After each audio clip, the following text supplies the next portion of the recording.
Shalom. I'd like to give all praises to Yahweh, Bahasham, Yahweh Shai, Bahasham Ha, Rakak Kwadash.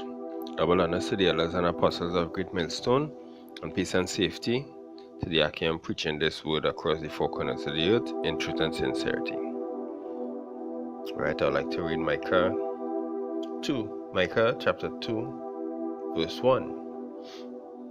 Woe to them that devise iniquity and work evil upon their beds. When the morning is light, they practice it, because it is in the power of their hand.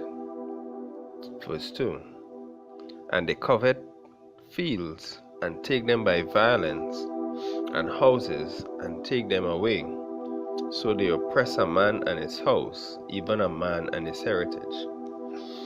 Right, so those who devise iniquity in the scripture is referring to Esau, which is the so-called white man today.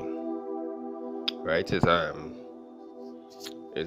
practice of Esau going way back. Right, they always plan planning to overthrow somebody. They're always planning to they spend a lot of time planning, military strategists, right? All these technical people, and as the scriptures say here, and they covet fields and take them by violence, and houses and take them away. Right, so you're always looking to conquer somebody else's land, right? And the Caribbean is also a victim of that and all too. So I'm going to play this video about the history of what took place in Grenada within my lifetime, right? Grenada just got independence in 1974, but what independence that really was, because they said they got independence, but they were under the Commonwealth, right? So that means they're under the Queen, but yet still America invaded them. So they make their own rules, and then they break their own rules. Watch this video here.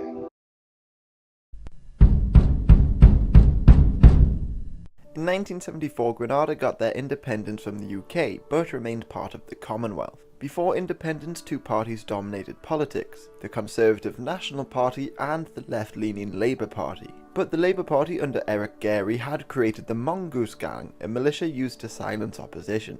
Nevertheless, he had won the election of 1972, so he became Grenada's first Prime Minister, and he received aid from Chile's Pinochet. However, Maurice Bishop, a lawyer, set up an opposing group, the New Jewel Movement, a Marxist organisation. Despite uniting with the National Party, they lost the election of 1976, but because of the activities of the Mongoose Gang, many claimed the results invalid and violence began to break out in the streets. Then, in 1979, when Gairy was addressing the UN, Bishop and the New Jewel Movement seized power in a coup.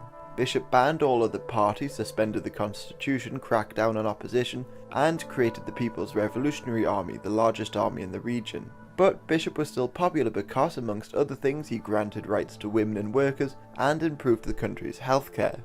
Plus, he remained part of the Commonwealth, and despite their disagreements, he kept Paul Schoon as Governor General. Otherwise, he aligned Grenada with the Soviet Union and Cuba, and in return they helped build a large airport on the island. This airport worried America's Ronald Reagan because he believed it would be used by Soviet military aircraft. However, in October 1983, a faction within the New Jewel Movement, led by Deputy Prime Minister Bernard Cord, demanded that Bishop either step down or share power with them. Bishop refused, so Cord placed him under house arrest. So Governor General Paul Schoon began seeking help from the United States and other Caribbean nations, so he too was placed under house arrest. Meanwhile, a large crowd demonstrated in the streets and freed Bishop. He fled to the Fort Rupert Army barracks, but after a firefight he was captured and executed on the 19th of October. By now the country was in uproar, so Hudson Austin, head of the army, forced Court to step aside and formed a military government. To restore order, he announced a 4-day curfew, threatening to shoot anybody who left their homes. However, Schoon's appeal for help had been heard by the conservative Prime Minister of Dominica, Eugenia Charles. She was then chair of the Organization of Eastern Caribbean States, and in turn she got support from the equally conservative Prime Minister of Barbados, Tom Adams,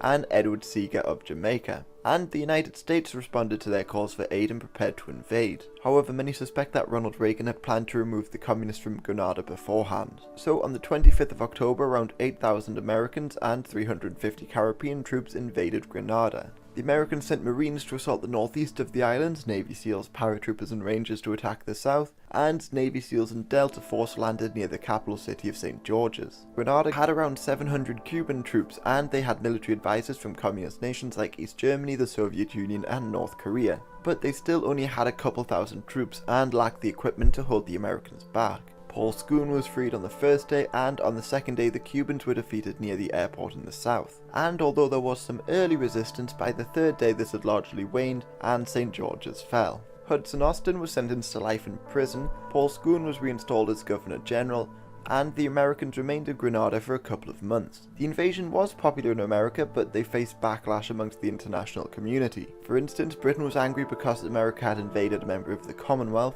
plus the United Nations overwhelmingly opposed America's actions. In November they voted 108-9 against the invasion, and many nations like Trinidad and Tobago said America acted illegally.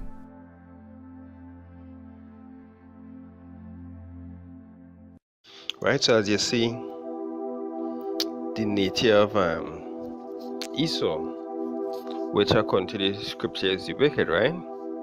That three categories are man on the planet, the sons of power, which is Israel, the Israelite man, the sons of men, which is the all the other heathen nations, and the sons of the wicked, right, which is Esau, right? So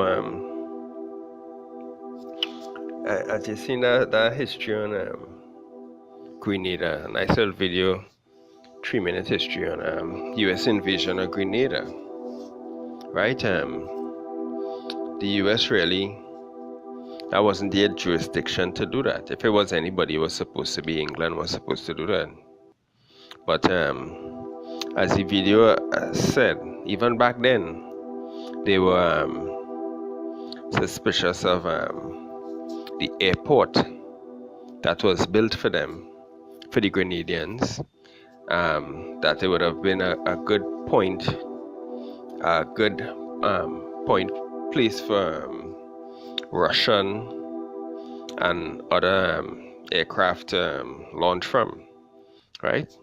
So it's strategy on Esau part, and he went in, right? Regardless of who really and truly had something to say about his whether he had a right to be there or not, right? So this is Habakkuk chapter 2 verse 5. Yea, also, because he transgressed by wine, he is a proud man, neither keepeth at home, who enlargeth his desire as hell, and is as death, and cannot be satisfied, but gathereth unto him all nations, and heapeth unto him all people. Right, so that's verse 5 here. Say, yea, also, because he transgressed by wine, he's a proud man, neither keepeth at home.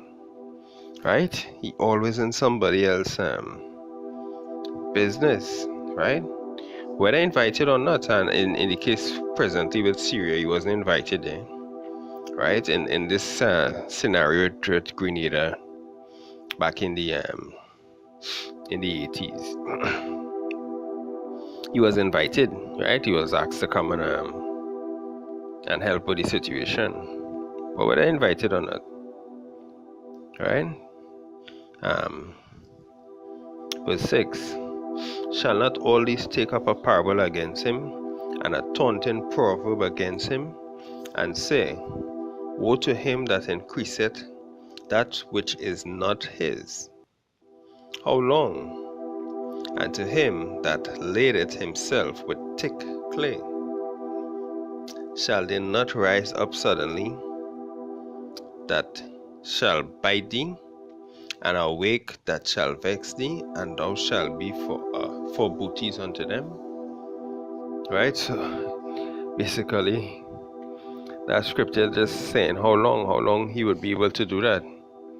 Just invade countries as he like, right? Because he don't like the direction that the turmoil going in, and all, as you could see in that video too, is basically he didn't want